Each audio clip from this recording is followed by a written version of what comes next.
کبھی سوچا ہے کہ یہ پروگرامنگ آخر ہے کیا؟ یہ صرف کوڈ کی لائنیں لکھنے سے کہیں زیادہ ہے۔ اس بار ہم پردے کے پیچھے جھانکیں گے اور پروگرامنگ کے بنیادی اصولوں کو سمجھنے کے لیے ایک بہت ہی سادہ گائیڈ کا استعمال کریں گے۔ تو ہمارا آج کا سفر 5 اہم حصوں میں بٹا ہوا ہے۔ ہم اس بات سے شروع کریں گے کہ پروگرامنگ سیکھنا کیوں ضروری ہے، اور پھر ان عملی تکنیکوں تک جائیں گے جن سے کوئی بھی اپنا پہلا پروگرام ڈیزائن کر سکتا ہے۔ تو چلیں شروع کرتے ہیں۔ تو سب سے پہلا سوال، آخر پروگرامنگ سیکھیں ہی کیوں؟ اکثر لوگ یہ سمجھتے ہیں کہ یہ صرف ٹیکنالوجی کی نوکری پانے کے لیے ضروری ہے، لیکن سچ تو یہ ہے کہ کہانی اس سے کہیں زیادہ دلچسپ ہے۔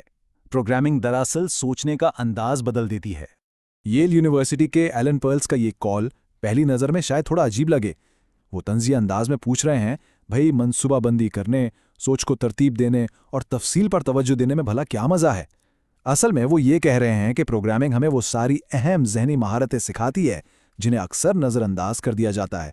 تو بات یہ ہے کہ کوڈ لکھنا ایک طرح سے دماغ کی ورزش ہے۔ یہ تنقیدی سوچ، مسائل کا گہرائی سے تجزیہ کرنے اور پھر تخلیقی حل نکالنے کی صلاحیت کو بہت مضبوط کرتا ہے۔ اور یہ ایسی مہارتیں ہیں جو صرف کوڈنگ میں نہیں بلکہ زندگی کے ہر شعبے میں کام آتی ہیں۔ اچھا، تو پروگرامنگ کی سب سے بنیادی سچائی کیا ہے؟ اس کی شروعات ہوتی ہے ایک پروگرامر اور کمپیوٹر کے بیچ کے تعلق سے۔ اور وہ سچائی یہ ہے جو شاید تھوڑا حیران کن لگے، کمپیوٹر ناقابل یقین حد تک بے وقوف ہوتے ہیں۔ جی ہاں، وہ صرف اور صرف وہی کرتے ہیں جو انہیں بتایا جاتا ہے۔ ایک لفظ زیادہ نہیں، ایک لفظ کم نہیں۔ ان کی اپنی کوئی عقل نہیں ہوتی، اور اسی لیے ہماری ہدایات کا ایک دم پرفیکٹ ہونا بہت ضروری ہے۔ یہ ایک بہت اہم سوال ہے۔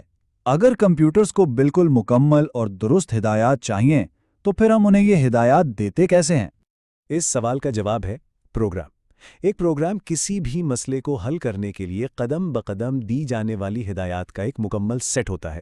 اسے یوں سمجھیں جیسے یہ کھانا پکانے کی ایک بہت ہی تفصیلی ترکیب ہے، جہاں کمپیوٹر ہر ہدایت پر آنکھیں بند کر کے عمل کرتا ہے۔ ٹھیک ہے، تو اب ہم یہ تو جان گئے کہ ہمیں بہترین ہدایات دینی ہے، لیکن سوال یہ ہے کہ یہ ہدایات ہم لکھتے کیسے ہیں؟ اس کے لیے ہمیں کچھ بنیادی چیزوں کو سمجھنا ہوگا۔ متغیرات کو آپ یوں سمجھ لیں جیسے یہ نام والے ڈبے ہیں۔ یہ وہ جگہیں ہیں جہاں ہمارا پروگرام اپنی ضرورت کی معلومات جیسے کوئی نمبر یا کوئی نام محفوظ کر سکتا ہے۔ اب ہر ڈبے پر ایک لیبل بھی تو ہوتا ہے نا، جو یہ بتاتا ہے کہ اس میں کیا رکھا جا سکتا ہے۔ اسی کو ڈیٹا کی قسم کہتے ہیں۔ یہ کمپیوٹر کو بتاتا ہے کہ اس ڈبے میں پورے نمبر رکھنے ہیں یا اعشاریہ والے نمبر رکھنے ہیں یا پھر حروف۔ یہاں کچھ سب سے عام ڈیٹا کی اقسام ہیں، جیسے انٹ ہے۔ یہ استعمال ہوتا ہے پورے نمبروں کے لیے، جیسے 5، 20 یا 1000۔ فلوٹ اعشاریہ والے نمبروں کے لیے کام آتا ہے، جیسے 3.14 اور 4 کا مطلب ہے کیریکٹرز، جو صرف ایک حرف محفوظ کرتا ہے، جیسے A یا B۔ صرف ڈیٹا کو ڈبوں میں رکھنا کافی نہیں ہے، اصل مزہ تو تب ہے جب ہم اس ڈیٹا کے ساتھ کچھ کریں، اور ایسا کرنے کے لیے ہم ریاضی کے وہی بنیادی اصول استعمال کرتے ہیں جن سے ہم سب واقف ہیں۔ یہ ٹیبل دکھاتا ہے کہ ہم کوڈ میں ریاضی کیسے لکھتے ہیں۔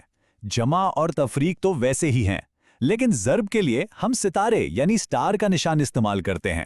یہاں ایک خاص آپریٹر بھی ہے، ماڈیولس، جسے فیصد کے نشان فیصد سے ظاہر کرتے ہیں۔ یہ تقسیم کے بعد باقی بچنے والی رقم بتاتا ہے۔ مثال کے طور پر اگر 10 کو 3 سے تقسیم کریں تو 1 باقی بچتا ہے، تو 10% 3 کا جواب 1 ہوگا۔ اوزار تو ہم نے دیکھ لیے، لیکن اب بات کرتے ہیں اس سے بھی زیادہ ضروری چیز کی، اور وہ ہے ایک پروگرامر کی طرح سوچنا، کیونکہ بہترین اوزار بھی صحیح ذہنیت کے بغیر کسی کام کے نہیں۔ ایک اچھا پروگرامر بننے کے لیے کچھ عادتیں اپنانا بہت ضروری ہے۔